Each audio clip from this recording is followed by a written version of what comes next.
पूज्य श्री धर्म संघ वाले गुरु जी,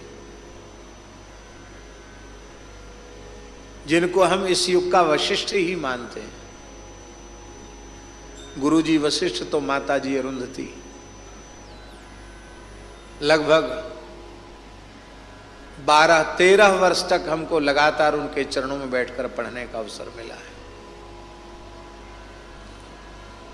तो 2-3 साल हो गए थे पढ़ते पढ़ते, तो हमसे एक दिन बोले, हमसे ब्रह्मचारी जी बोलते थे, बोले ब्रह्मचारी जी आप प्रतिपदा अष्टमी को क्यों नहीं आते हो? हमने कहा गुरु जी अध्याय होता है।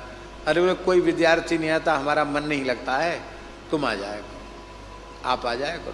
ठीक। हम पहुंच गए, हमने महाराज जी से कहा, महाराज जी गुरु जी कहते प्रतिपदा अष्टमी को भी आओ। बोले हाँ जाओ। गए, शांत गुरु जी कमरे में बैठे थे। हमसे बोले कुछ सुनाओ। उनके गुरु जी क्या सुनाएं? कुछ भी सुनाओ, गीता भागवत रामायण कुछ सुनाओ। तो हम कोई श्लोक सुनाने लगे।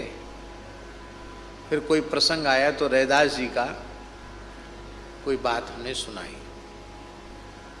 तो हमारे मन में था कि पता नहीं रैदास जी की कथा सुन के गुरु जी को क्या मन में आएगा। धर्म संघ के सिद्धांत बड़े कठोर हैं। पर गुरु जी ऐसे फूट फूट कर रोने लगे, जो तुम तोरो राम मैं नहीं तोरूं, तुम सन तोर कवन संग जोरूं। ये सुनकर के गुरु जी विह्वल होकर के बालक की तरह रोने लग गए। अब फिर कहते थे मैं प्रतीक्षा करूंगा अगली प्रतिपदा को, फिर अगली अष्टमी को तुम आया करो। माता जी को बुला लेते। नोत्पादित यदि रतिम श्रम एवं। हमने देखा गुरु जी का विधिवत धर्मानुष्ठान, उससे कैसा अंतःकरण उनका था। उनके नेत्रों से भगवत चरित्र सुनते ही अश्रुपात होता था।